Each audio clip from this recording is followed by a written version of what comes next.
Very good evening to you, good afternoon, good morning, depending on where you are watching us from, and you are warmly welcome to the Power Impact Series, proudly brought to you by the African Citizen Speakers Network. My name is Ambassador Benjamin Owusu-Ansah.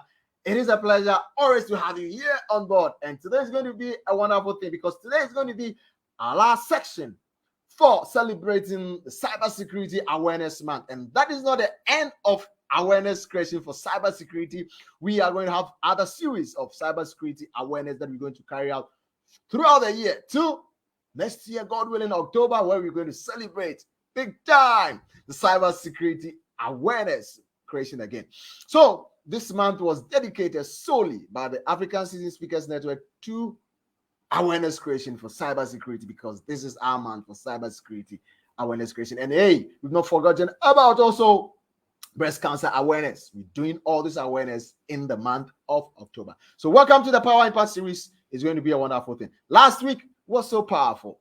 Talking with Rachel, who was telling us about her mentorship and how she ended up in the cybersecurity field. Today, I tell you, you're going to love it because we have inside here another person who is also going to tell us more into a lot of stuff about cybersecurity. So stick around, don't go anywhere.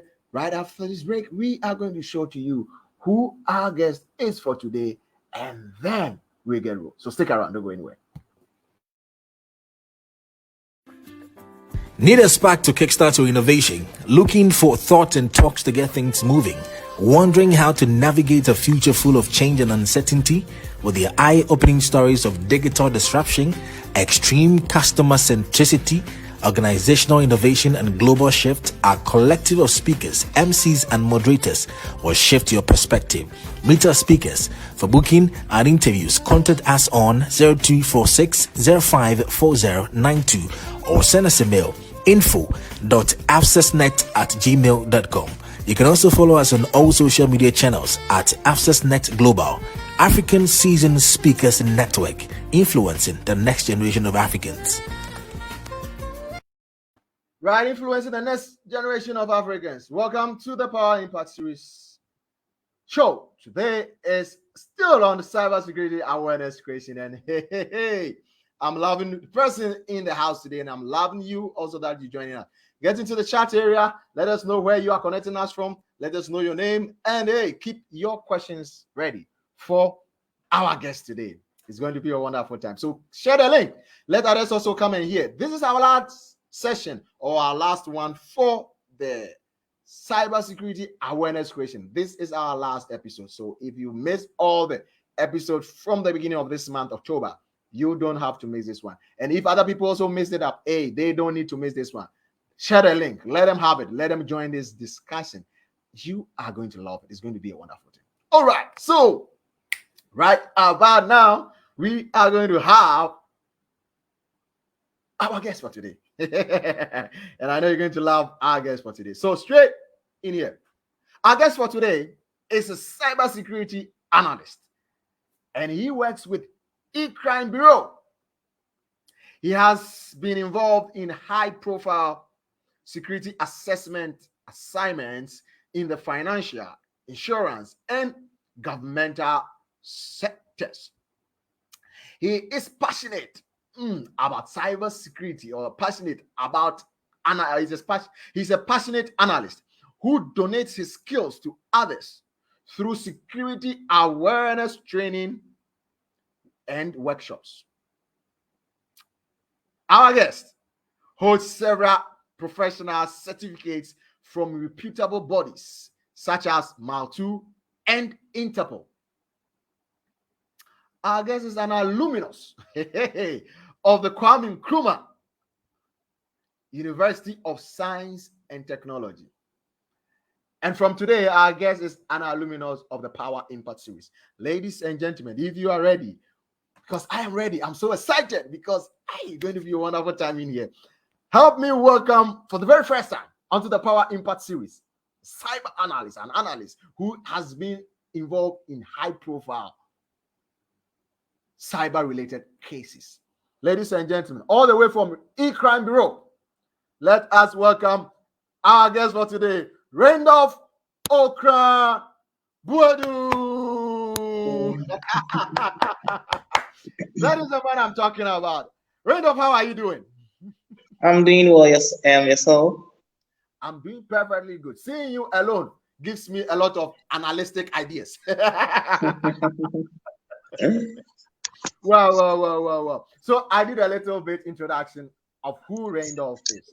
But hey, you are here yourself. We want to know who Okay.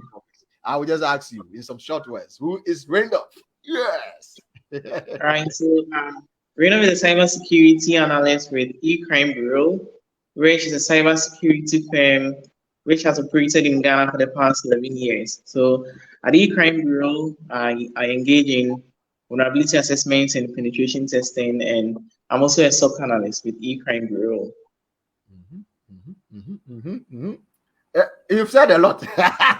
You've said a lot, but hey, you need to break it down. Ladies and gentlemen, if you're just joining me, get into the chat area. Let me know who is online with me today. Let me know your name, where you are joining us from, and hey, you are here with the analyst. He said he does what? Vulnerability testing. What is that?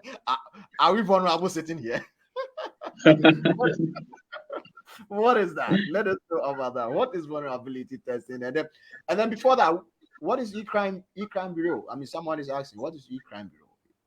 All right, so E-Crime Bureau is a cybersecurity and investigation firm in Ghana, which has operated in Ghana for the past 11 years.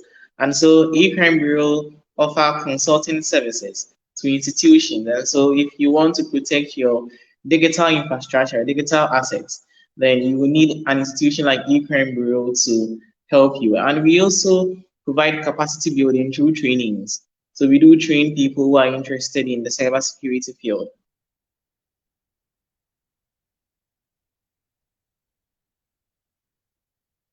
What about others who are not in the cybersecurity field? Are they also welcome? Do you have trainings for them as well?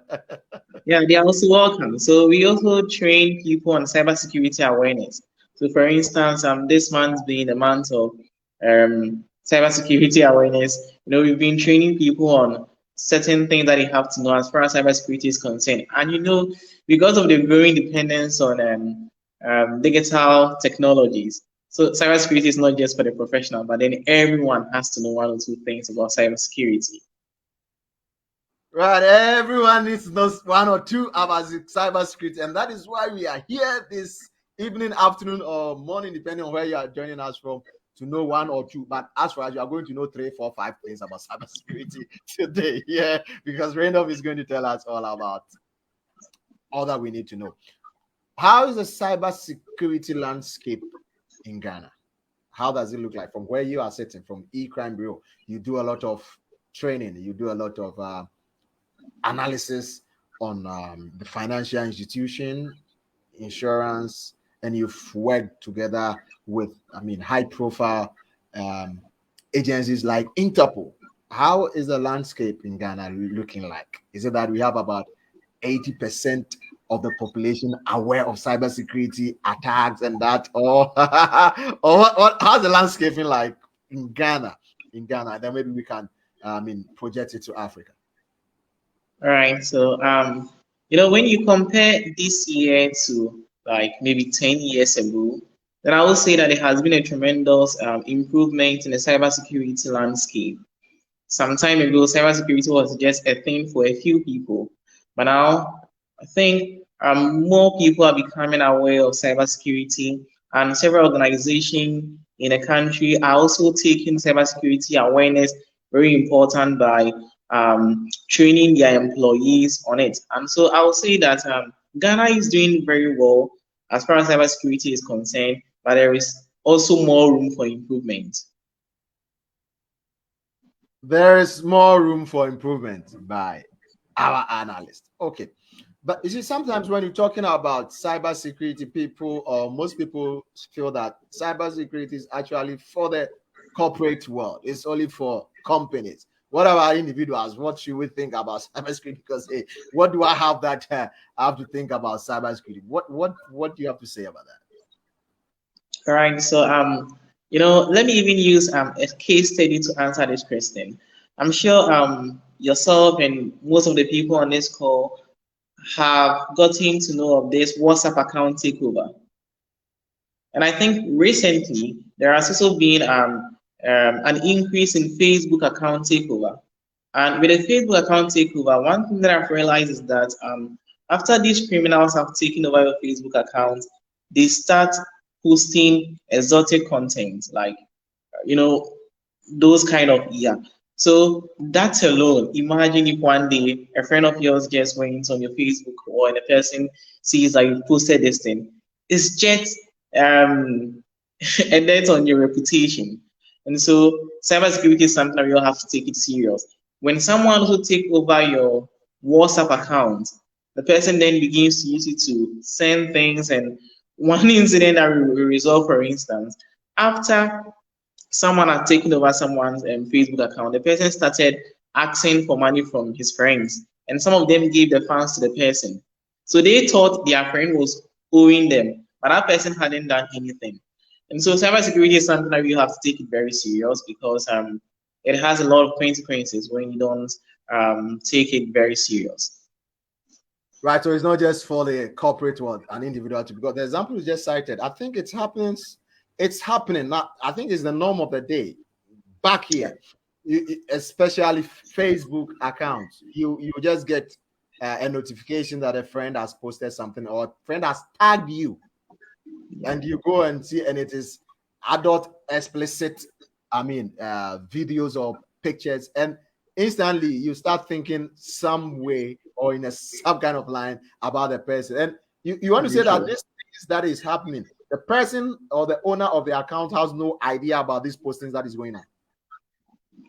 Yes, they don't. I'm sure that what the cyber criminals are doing is that they find ways to get the credentials of these people through using certain phishing techniques. And so when you take cybersecurity serious, it'll be very difficult for the criminals to get your credentials through any attempts. And so that's the reason why we all have to be aware, because maybe today it is Facebook, the next time it might be your accounts, your credentials for your online banking, and then your money will be gone. So it is very important that as individuals we take cybersecurity important. Right, you have to think it's important. Right, so let's move in. Let me just give a little shout out of people that have joined us from all over the world this evening, morning, afternoon. Okay, so I have here Gloria NG Aladu. He said, I am Gloria, joining you all the way from Nigeria. Niger in the house. Thank you. I have Mackenzie. He said, thanks for joining us tonight. I have Marjorie Nelly Ajapon, or no, Ajiman. Marjorie Nelly Ajiman. She said, hey, Marjorie Nelly Ajiman here. She's joining us from Ghana, Accra. I have Theophilus Akugri. I am Theophilus Akugri from Ghana. Had to come listen to Reindolf. Oh, yes. We are all coming home to listen to Reindolf today. Oh, Nana, sorry. Nana, my papa said the network here is very bad. Sorry, Nana. We were just praying that it's going to get stable, because, hey, you can't miss what Reindolf is coming to share with us today. So please join a good network. Or we pray have a good network here. All right, so I'm having here Paris Bennett. Paris Bennett say, yay, I'm here too from New York. Oh, yes, joining us. Thank you so much. Kola Nut. Okay. We know where Kola Nut is joining us from. He's joining us from the Savannah region of Ghana. Kola Nut, how are you? Thank you all for joining us. Hey, share the link, let others also join. This is our last edition for the Cyber Security Month Awareness Creation. So, hey, let people join. And just a few minutes, if you just missed the few minutes of what Reindolf has shared, that's a whole semester's lecture he's just shared with us about takeovers of Facebook accounts and what people are using. Because I just get this notification. People are tagging me. People are tagging you. That, hey, do you know what is happening? Come and watch. You go and see it is an explicit video. And hey, you just want to look at that. And the person that has tagged you, integrity, is at stake here. Their images are being damaged. And he says these people don't know about it. They don't have an idea about what is going on because their account has been taken over without their notice. And these are the dangerous ones. So it's not only the corporate world that needs cybersecurity. You as an individual, you come together to form a corporate entity. You need cybersecurity awareness and education as well. So thank you so much, Reindolf, from the Ocran Bureau, and they do a lot of training for individuals as well as for corporate world. Right about now, we're going to look at what we have for today. Right. Our topic for today. This is what I like, and I love this. Assessing social media outages. Right. So if you say social media outages, what is social media outages? Is it the outages just like the national grid? We are there and then we don't have power. Is it just like, oh, there's no water flowing through our taps, or we are not being able to connect to our favorite TV, network station? What is it all about by saying social media outages?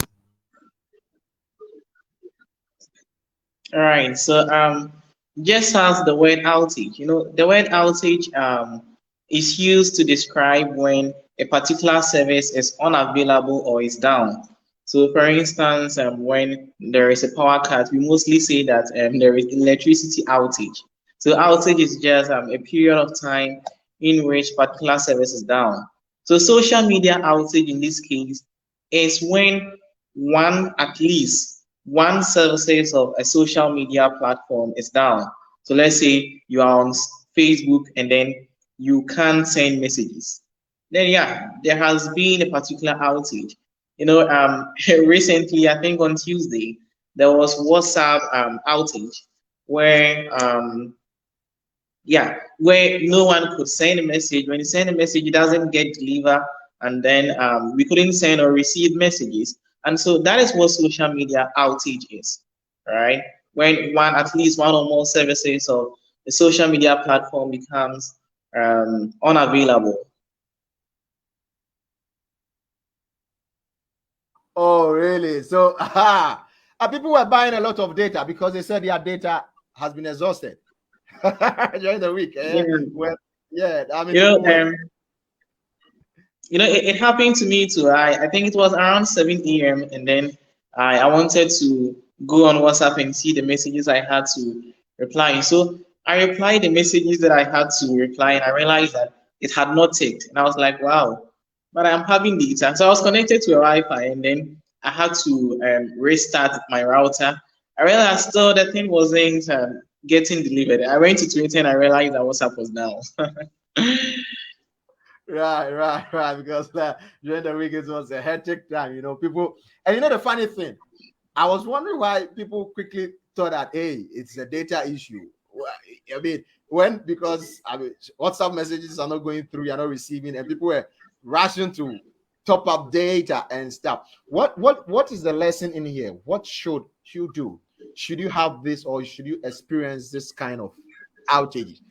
What are the pragmatic ways to know that this is a general outage? What are some of the things that, as an individual, you send in messages and then it's not going through? What are some of the first steps? Or let's say, what are the first aid we need to give to ourselves, our advice to ourselves when we encounter such issues?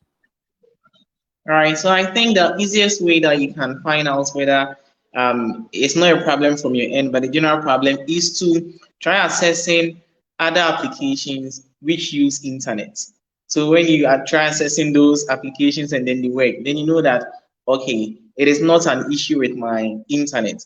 Then you go to other social media platforms. I think this case, Twitter is always the best. And you go to a trending list. And so when you go to a trending list, when it's a general problem, you will see the hashtag there. WhatsApp is down, and you realize that, oh, it's not just from me, it's from everyone. So I think mostly when a social media platform is down, the easiest way to find out is to try accessing other applications on your phone which use internet. And if you realize that you're able to access those ones, then it could be that there is a particular problem with that particular social media platform. So you go to Twitter and you can find that information there.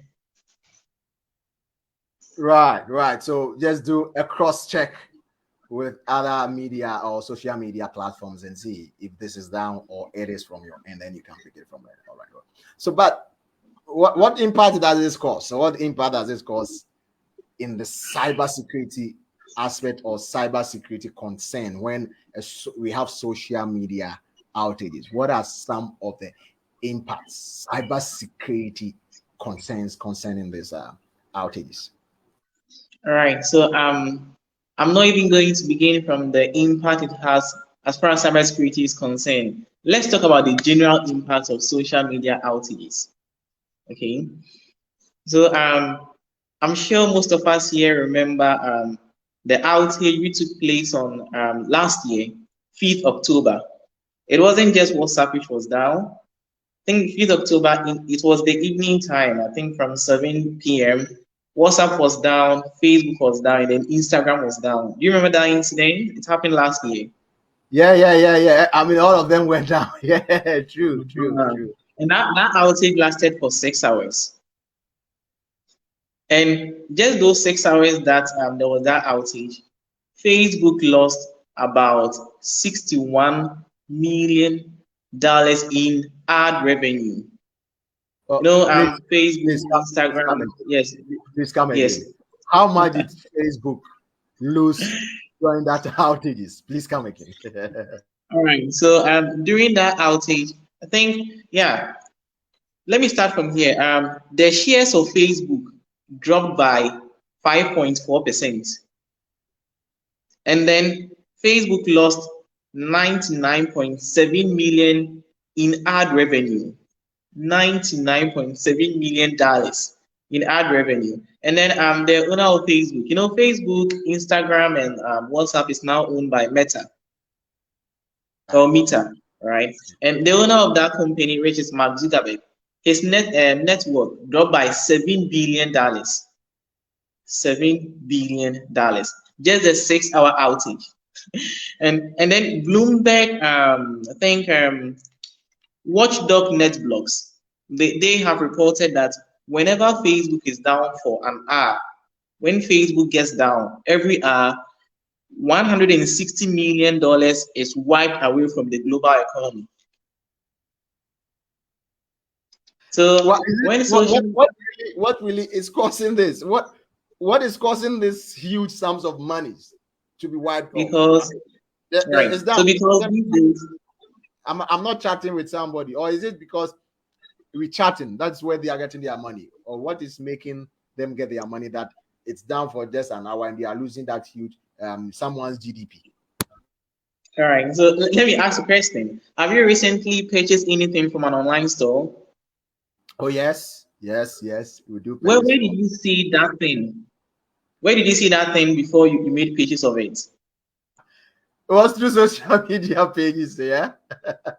Yeah. So you can see that these days we are dependent on social media platform for business transactions. Almost all the things that I've bought through an e-commerce site, I'll see them on, let's say, Facebook, Instagram, and I'll be like, oh, I like this one. Then I'll go to whichever e-commerce site that thing is hosted and buy it. And so when these social media platforms are down, it means that we small businesses who rely on Facebook, Instagram to advertise their businesses wouldn't be able to do so. So temporarily, their businesses are closed down. So it affects the global economy. So whenever Facebook, Instagram, or any social media platform is down, people lose a lot of money. They lose a lot of money.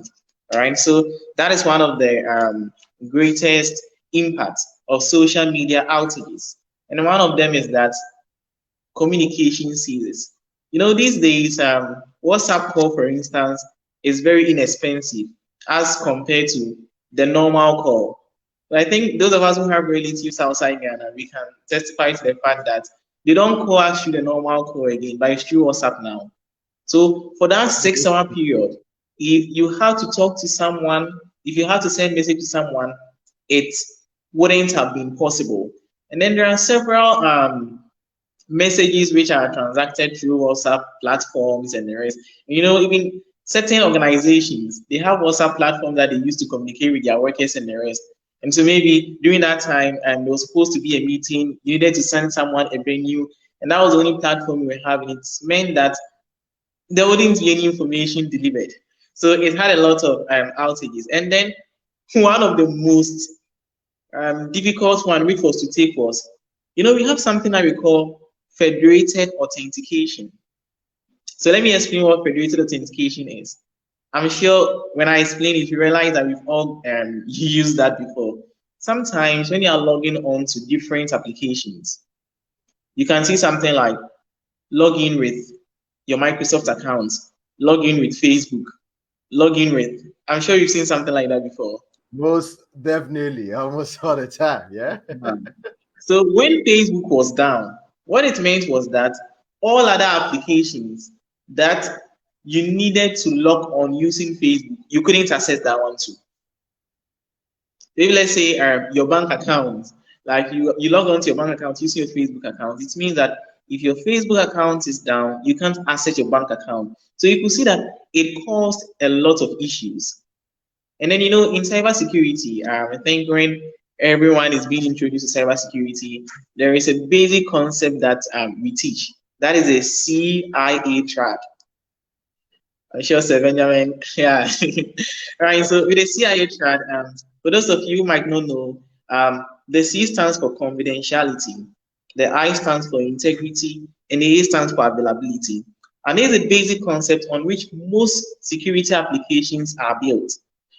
So most of the times, it's not even most of the times, always, we want to ensure that neither of these three components are compromised.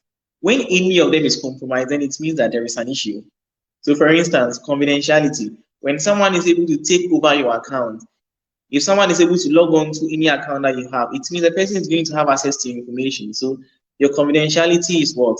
Compromised. Integrity. If someone makes changes to certain files of yours, the integrity of that file is compromised. And so the main thing here is the availability. We always want to make sure that services are available to legitimate users.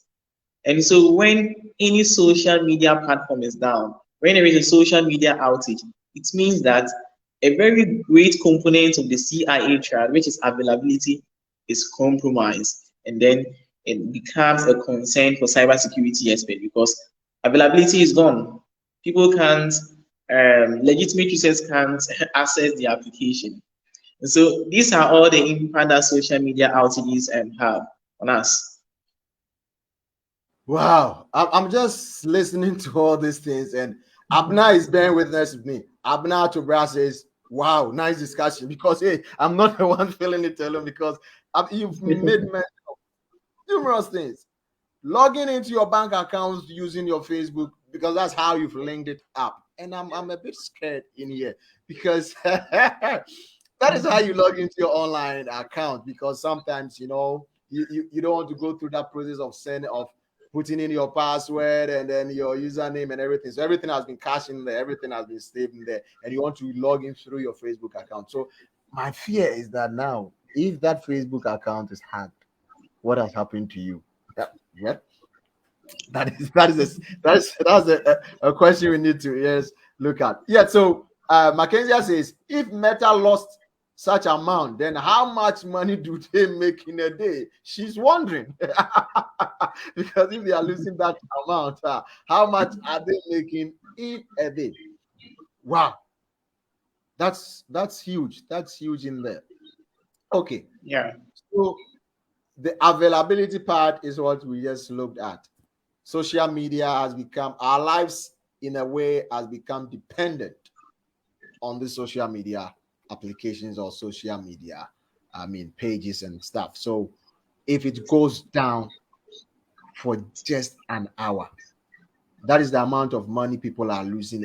And it's not just only for Meta or the owners of the application. The example you cited, classic example, I need to send a location to a business partner to come in and deliver my services or deliver their services to me, but it's not available for me to connect it. So for that period of time, we are stuck.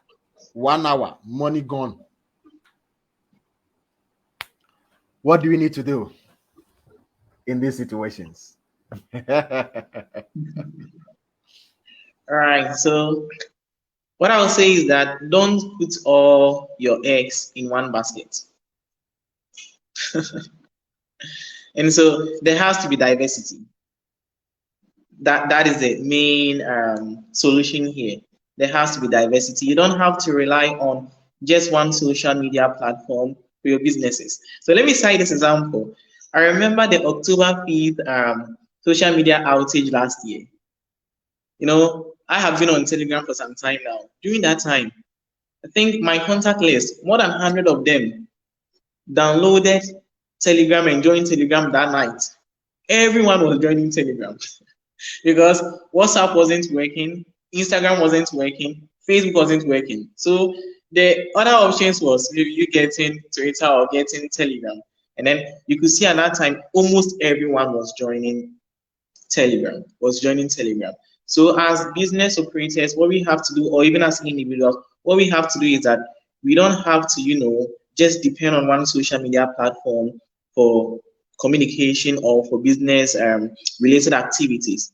We have to make sure there is diversity. So you can do some on Facebook, and one thing is that because Facebook, Instagram, and WhatsApp are all owned by one person or one company, when there is an issue with one, it's likely to affect the others. So aside these three, make sure you have some kind of strong connection on Twitter, a strong connection on Telegram, because it is rare that all these social media platforms are going to go down at the same time. So if this is down, you can still continue working on the other. I think that would be the best solution for us. So what does this switching or having multiple accounts make for the owners of this application? Within an hour, you had over 100 contacts on your list just migrating to Telegram. Yeah. So in this case, or in that scenario, in that space of time when there's an outage here and then everybody is trying to hop on to the next available application where communication can go on, what is the advantage in there for these hackers? What is the advantage in there for these bad guys? Because, hey, everybody is moving in here now. This is good market for us. What are some of the precautions that we need to look at? Because, hey, we are moving in there. We need to communicate. Communication is now part of our life. We need to continue with. You can have your outages, but my business needs to go on.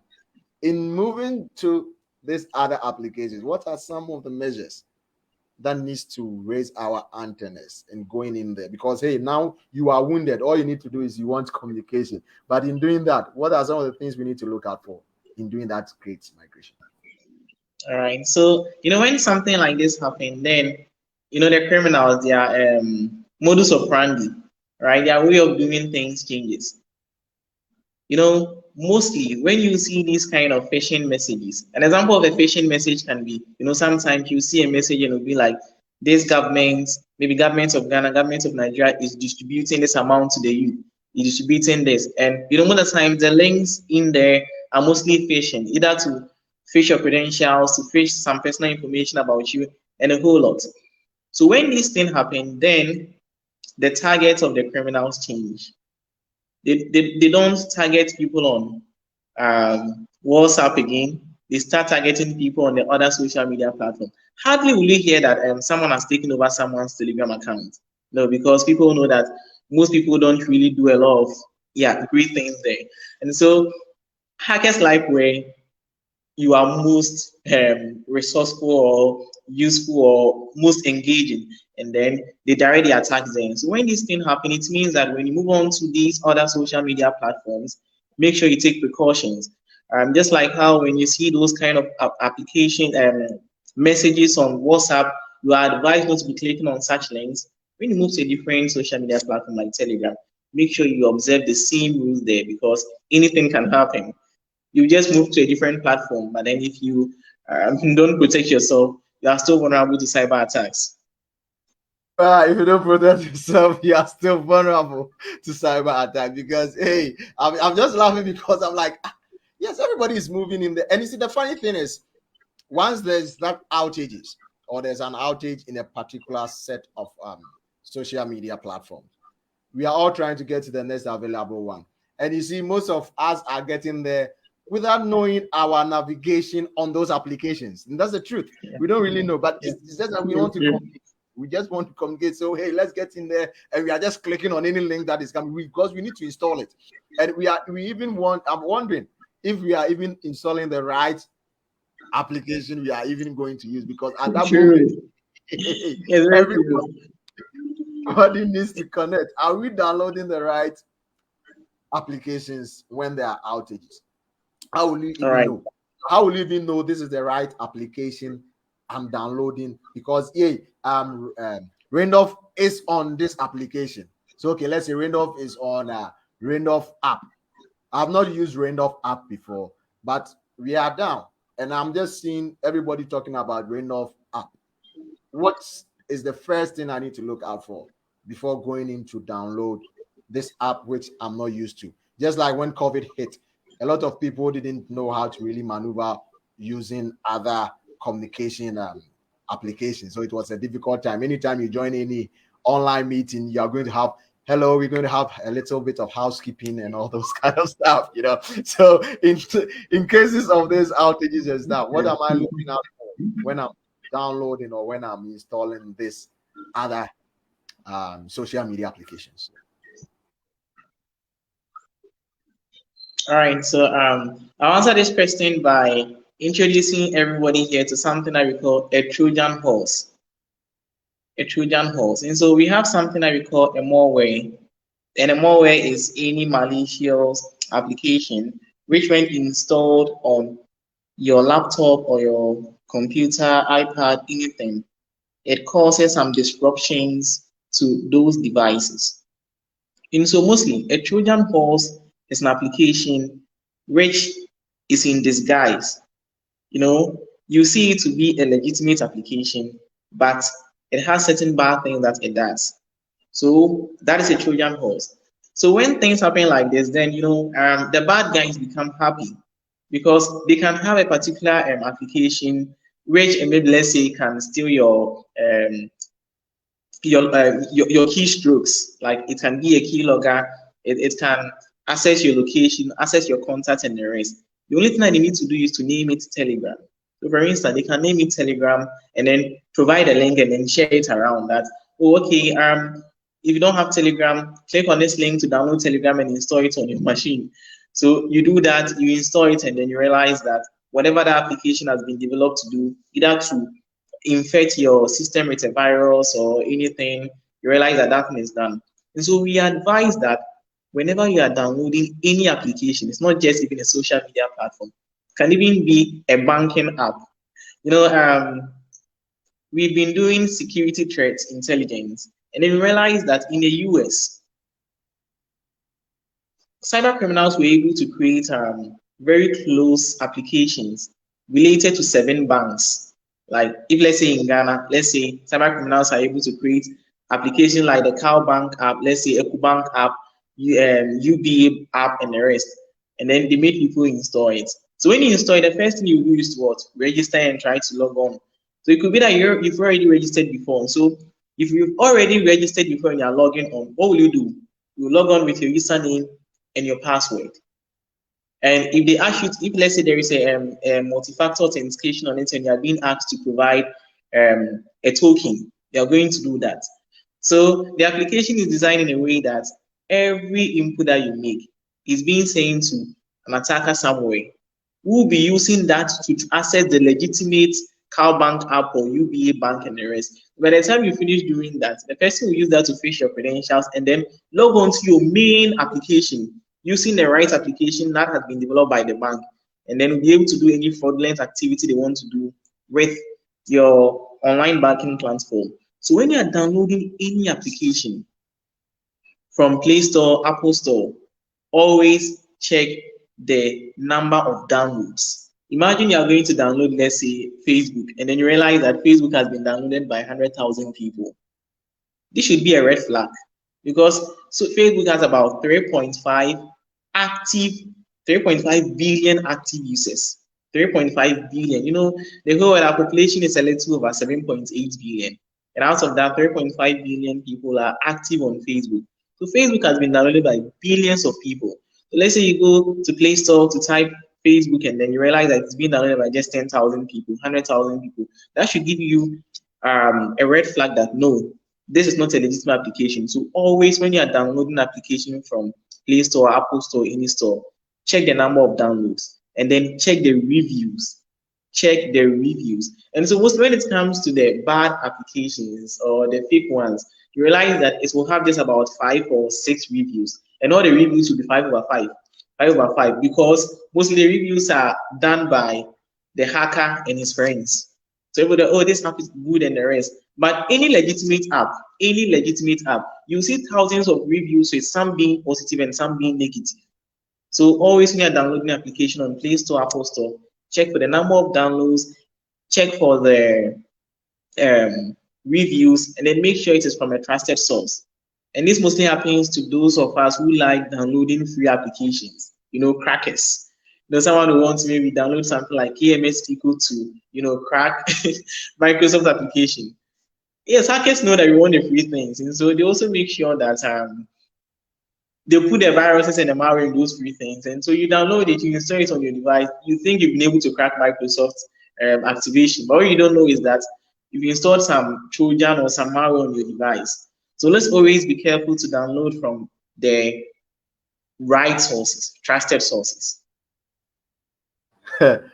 I'm wondering the number of Trojan horses we've downloaded onto our devices because hey, we love the free stuff because we need it, and then we are always moving ahead and going out for it.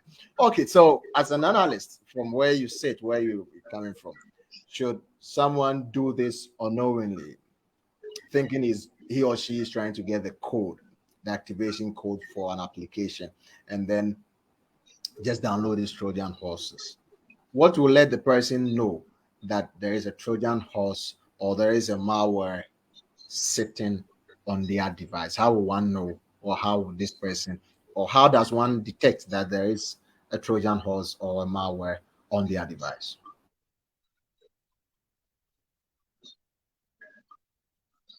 All right. So, some of the bad applications or these malicious applications, the hackers design in a way that they can sit on your device for quite a number of months or weeks or days before you can even know that something is going wrong. Sometimes you might not even identify it at all. But then some signs that you can use to identify that there is particular application stealing something from you and the rest is sometimes your battery. Realize that your battery drains very fast because aside you using your device, someone somewhere is also using a device with you. So you realize that your battery will drain quickly. And then you realize that your data usage, you were using, let's say, 1 gig every day. Now you begin to use 2 gig. Why? Because these applications, the hackers, when they develop them, they have some remote server somewhere that information is being transferred from your device to that. And it has to use internet. So you realize that you are using your internet to, let's say, access Facebook and the rest. But then the hacker too is using your internet to transfer some megabytes of data, some huge some amounts of data to their server. So you realize that your data usage, it becomes unusual. And then one way that you can also identify it, your phone begins to, mess up. You realize that your phone can't work well, and all of a sudden your phone, the screen goes off, it comes back. You start having several issues with your phone or your laptop. And there are some of them that right on the go, you realize that there has been an infection, especially when the application that you downloaded, let's say, is a ransomware. So let me explain what a ransomware is. And so a ransomware is an application which, when installed on your device, what it does is that it encrypts all the data, or sometimes some of the data that you have on your device, and it asks for a ransom before your data is decrypted. So it's just like the digital way of kidnapping. When someone is being kidnapped, the physical world, someone is being kidnapped, the hackers and the kidnappers will take the person and they'll be like, hey, I have your child with me, I have your wife with me, pay this amount of money and I release the person. Sometimes you even pay the amount and the person is never released. That's how ransomware to it. So it holds your data in ransom, then it asks you to pay that ransom. Sometimes when you pay, the criminals will send you the decryption key to decrypt it. Sometimes you send the money, mostly in Bitcoin, because they want to remain anonymous. You send the money and still you wouldn't get any key to decrypt your data. So there are some of them that when you install them immediately. You have the signs that you've been infected. Even sometimes a message will just pop up that, hey, you've been hacked, you've been this, you've been that. You can't have access to the machine again. But there are some of them too that they will sit on your machine, be using your data with you, be using your machine with you, be assessing your live location and what have you. In-house, we created a malware, a Trojan, like in-house, and the crime bureau team. And it's something that we mostly use for training. So what this malware does is that when you install it on your laptop or your mobile phone, we are able to use your phone with you. And so remotely, we can turn on your camera and be looking at you and be seeing what you are doing, but you wouldn't see that. And so all these are signs that one can use to know that the application, if you install some malicious application with the mobile devices, laptops or not. Wow. So it means we having co-tenants and we don't know them. When these malicious actors get onto your device, they become your co-tenant and you have no idea that you have this co-tenant on it. Hey, so be careful about these things that Reindolf has shared with us. When you start experiencing these things with your device, just let your mind get to that location that there is a possibility of this happening to you or to your device. You might have just clicked on something, you might have just downloaded something, and then it is happening to you. Wow. I'm just overwhelmed by the things that Reindolf has shared with us, and I know you are too. Get into the chat area. Let me know what you're thinking about this so far. Share with us what you've seen or you've learned from what is being shared with us by Reindolf, and then we'll just take our last commercial break, and then right after that we'll just hear our last words from Reindolf. So get into the chat area, and then let's hear from you what you've learned so far. What has this whole presentation been to you? Are you getting some change of behavior whilst you are online? We'll be back shortly. Need a spark to kickstart your innovation? Looking for thought and talks to get things moving? Wondering how to navigate a future full of change and uncertainty? With the eye-opening stories of digital disruption, extreme customer centricity, organizational innovation, and global shift, our collective of speakers, MCs, and moderators will shift your perspective. Meet our speakers. For booking and interviews, contact us on 0246 054092 or send us a mail info.accessnet@gmail.com. You can also follow us on all social media channels at AccessNet Global, African Seasoned Speakers Network, influencing the next generation of Africans. Influencing the next generation of Africa. And then we say we are so happy to have you join us online today for this episode. And I know you are enjoying it, and I know you're taking something home. Let me just read a little of our comments that have come in. Okay, so Abner says, I'm really learning. Thank you. Ekuya Kunedu says, insightful section. Learning a lot.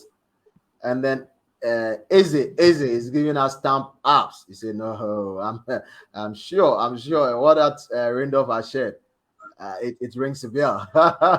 It rings a bell for them. So keep your comments coming. Let's encourage our presenter on what he's telling us, because these are valuable experiences he's sharing with us. All right.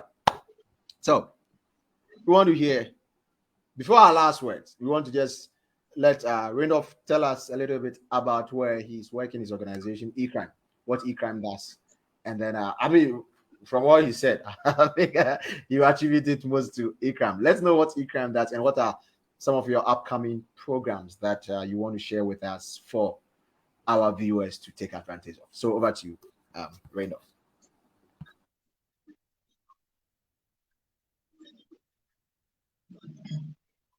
All right. So, like as I said, E-Crime Bureau is a cybersecurity firm. So one, cybersecurity.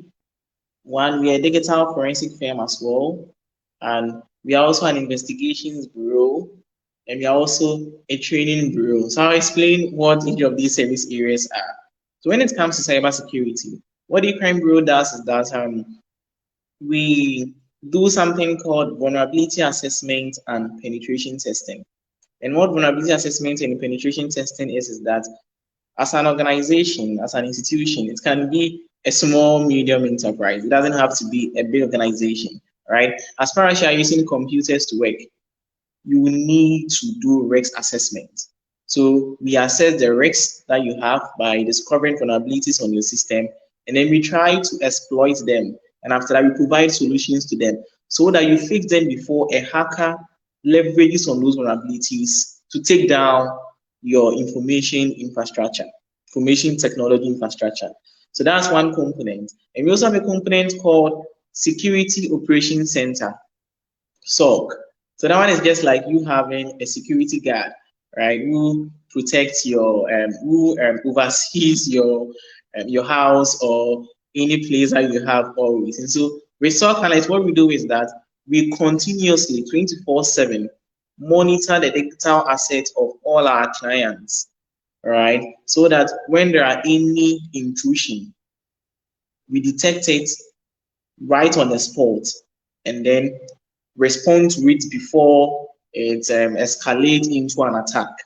So this service helps to prevent organizations from being a victim of cyber attack, because we always make sure we identify the attack right on the spot and then respond to it. So that's the SOC part. And we also do digital forensic. So let's say you are in an institution and then there has been a crime, cyber crime, right? The cyber crime is any crime which is involving a computer, and then you need to do some investigations to see who did this, who did that, why it happened, and the rest. And so eCrime Bureau has got you covered. Digital forensic team will be able to do everything for you. And then we also do background checks and investigations. And so you want to employ people, you have some employees that you want to do a check on them to see whether they have their records are genuine, whether they have any criminal issue, all those kind of things. eCrime Bureau can do all those checks for you. And we also do training. So you are an individual, you are interested in developing a career in cybersecurity. eCrime Bureau has several courses run by reputable institutions across the world, Maltu, EC Council, and the rest, right, to help you start a career in cybersecurity. We also do awareness training for institutions who want to train their employees on cybersecurity awareness for them to be protected. So these and among many other things that we do at eCrime Bureau. Thank you. These are many other things that are being done at eCrime Bureau. All right. So can you share with us your last words on assessing all these things and then outages on social media? And then its impacts and the concerns that are arising. What are your last words you want to share with us? All right.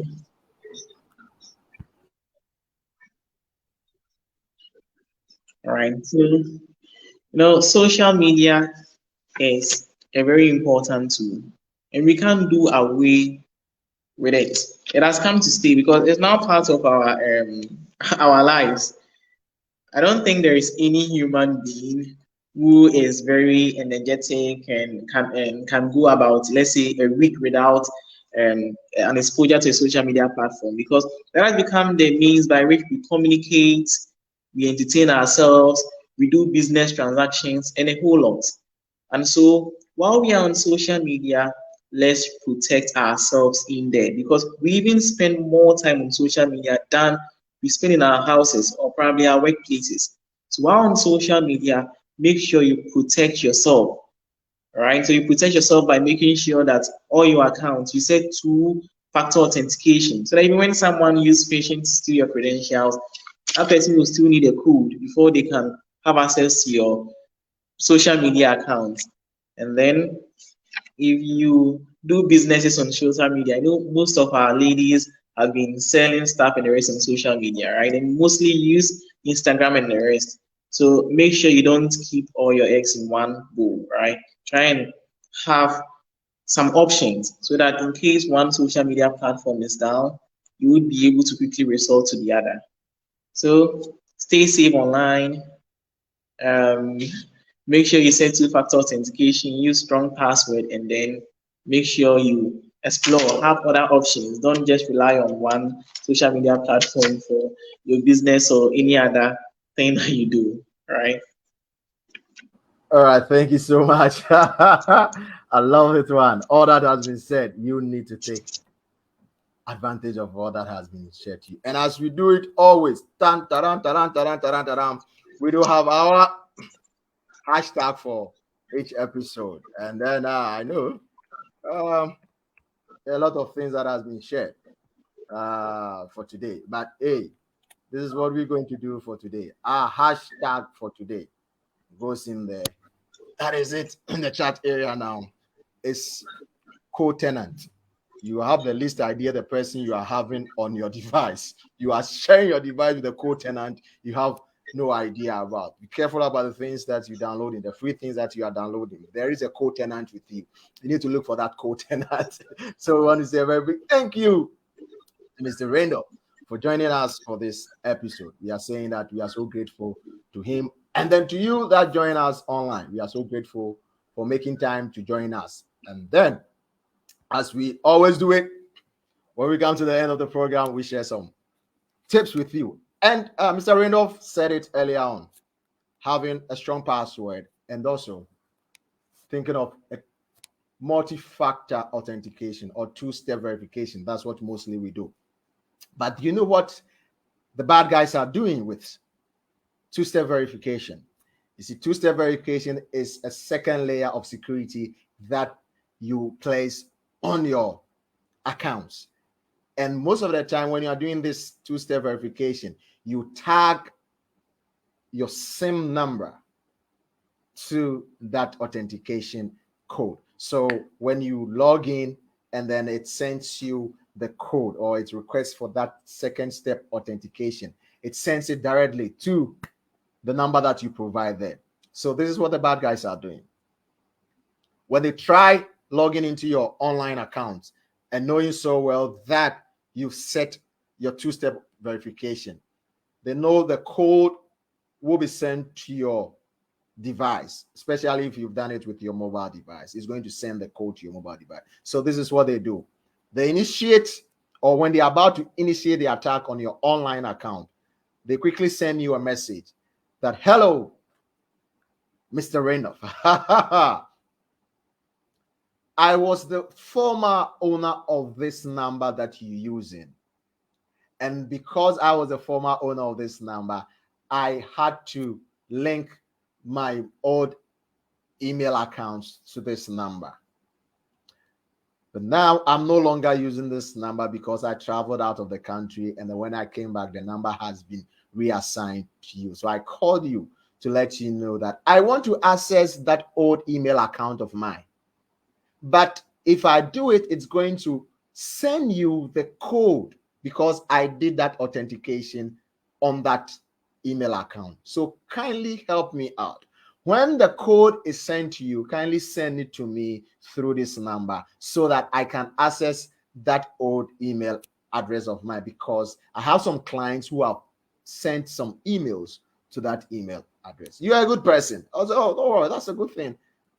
So you just reply, oh, don't worry. Let the code come and I'm going to send it back to you. Then they quickly initiate the attack on your online account. That online account that you've activated two-step verification. So immediately they try logging in there. It's going to send you that code. You get that code and you will go with the mindset that the person who used to use this number has his code or her code being sent to me. Let me quickly send it back to them. Then you, good Samaritan, a good person, send this code back to this person. And that is the code they want. They just need that code so that they can take over your online account. And once you send it to them, they are so polite and they get back to you and say, thank you very much. You are a lifesaver. Then they take the code and they use that code and they take over your account. So even though you've done a two-step verification, be careful about these guys. They are always scheming. They are always coming up with different approaches. Be careful about that. If they used to use that, they can get to the network operators and they can pick it up from there. Don't be that avenue for them to use to get you and take over your social media account. Thank you so much for joining us. And it has been a wonderful time for this whole session. As I always say, dreams are in level. Make sure you get to the top level of your dream. Have a wonderful week and go safe and be cyber smart and cyber conscious. Be vigilant and stay safe whilst you are online. Till we meet again same time next week for another episode. We want to say a very big thank you for joining us from the African Citizen Speakers Network, bringing to you the Power Impact Series. And I know today you have been empowered to go out there, to get into the cyber world and maneuver your time and your space through it. Thank you so much. Have a wonderful week. And bye-bye for me here. My name is Ambassador Benjamin Owusu Ansah.